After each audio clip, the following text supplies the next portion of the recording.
Assalamualaikum warahmatullahi wabarakatuh. Rekan-rekan mahasiswa Istibadah yang saya hormati, sekarang saya akan mempresentasikan konsep dasar pemasaran digital. Sekarang kita masuk ke pengertian pemasaran digital. Menurut Purwana, pemasaran digital adalah proses mempromosikan dan mencari pasar melalui media digital online menggunakan berbagai alat seperti jejaring sosial.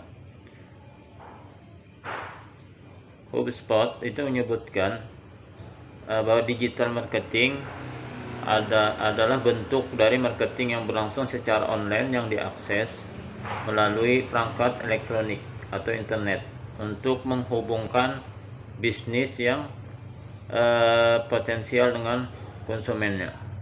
Jadi digital marketing itu adalah segala usaha pemasaran yang dilakukan perusahaan atau perorangan melalui media digital atau online untuk menyasar target konsumen yang diharapkan. Apa sih manfaat pemasaran digital? Itu ada beberapa manfaat. Di antaranya, jangkauan itu lebih luas dan global. Kedua, efektif dan efisien dalam biaya pemasaran. Ketiga adalah memungkinkan personalisasi untuk pelanggan. Keempat, itu adalah analisis data lebih mudah dan akurat. Kelima, interaktif langsung dengan pelanggan. Artinya kita bisa berkomunikasi melalui komentar dan menjawab setiap pertanyaan. Kemudian kita menentukan langkah-langkah membuat konsep pemasaran digital. Pertama, itu kita tentukan tujuan. Kedua, kita melakukan riset mendalam, ya, yang berkaitan dengan produk yang akan kita pasarkan dan marketnya.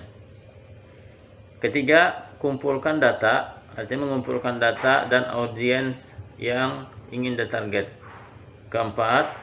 Langkah keempat itu pahami digital marketing funnel.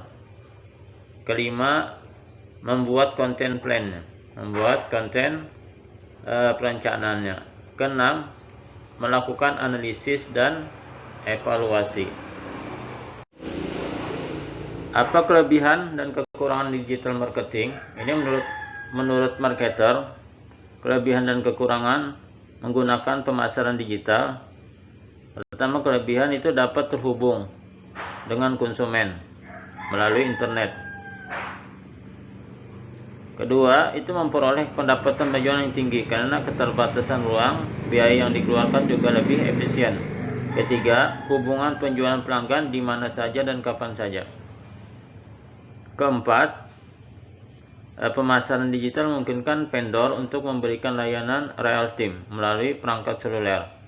Yang terakhir itu kelebihan adalah kemampuan untuk memastikan stabilitas merek di mata pelanggan. Sedangkan kekurangannya itu konsep pemasaran online dapat mudah ditiru. Kedua, banyak pesaing bermunculan karena tidak ada batasan secara teoritis yang menghalangi perusahaan untuk mempromosikan produknya. Ketiga, tidak semua orang mengetahui tentang teknologi. Itu kekurangannya. Keempat, pemasaran digital sangat bergantung pada teknologi. Kelima, era produktif sebagian pasar teknologi akan memungkinkan implementasi pemasaran digital yang efektif. Faktor-faktor yang mempengaruhi digital marketing, pertama biaya. Jadi biaya ini adalah metode periklanan yang sangat efektif yang mengurangi biaya dan waktu transaksi. Kedua, interaktif. Hubungan antara perusahaan dengan pelanggannya atau perorangan dengan pelanggannya yang bersifat informatif, akurat dan dapat dipahami. Yang ketiga adalah faktor ketiga itu program insentif. Ini merupakan program menarik yang memanfaatkan setiap iklan yang kita jalankan. Program-program tersebut diyakini akan memberikan nilai lebih bagi perusahaan.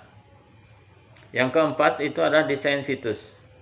Ini merupakan tampilan media digital marketing yang menarik dan dapat memberikan nilai positif bagi perusahaan atau perorangan.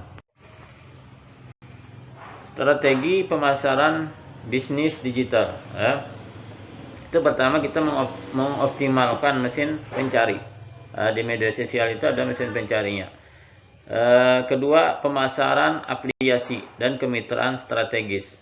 Sekarang ini kan lagi tren dengan pemasaran afiliasi, baik contohnya Shopee, Lazada, atau bisnis-bisnis marketing yang lainnya.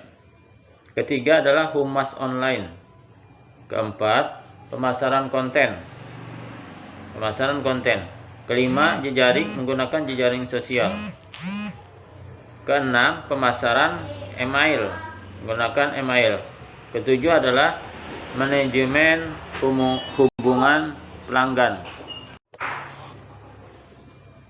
Konsep digital marketing yang cocok untuk membangun bisnis itu adalah konsep pertama itu menjangkau pelanggan yang tepat.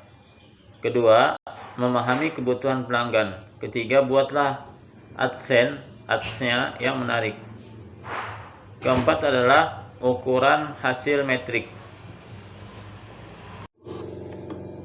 Jenis-jenis pemasaran digital. Ini jenis-jenisnya itu pertama Google My Business. Kedua adalah bisa menggunakan WhatsApp for business. Ketiga, kita bisa menggunakan website. Keempat, itu menggunakan search engine. Bisa menggunakan search engine. Kelima, kita menggunakan email marketing. Terus keenam, kita menggunakan copywriting. Ketujuh, menggunakan social media marketing. Jadi kesimpulannya, konsep pemasaran digital adalah suatu rancangan kegiatan pemasaran yang dilakukan melalui platform digital, di mana konsep pemasaran digital juga merupakan rancangan strategi untuk memasarkan produk atau layanan bisnis yang dimiliki. Pemasaran digital juga adalah strategi penting di era digital saat ini. Membantu bisnis menjangkau lebih banyak pelanggan dengan cara yang lebih efektif. Digital marketing juga mengoptimalkan strategi digital dapat meningkatkan pertumbuhan bisnis secara signifikan. Sekian paparan makalah saya. Mohon maaf kalau ada kesalahan. Syukron katsiran ala husni ihtimamikum. Assalamualaikum warahmatullahi wabarakatuh.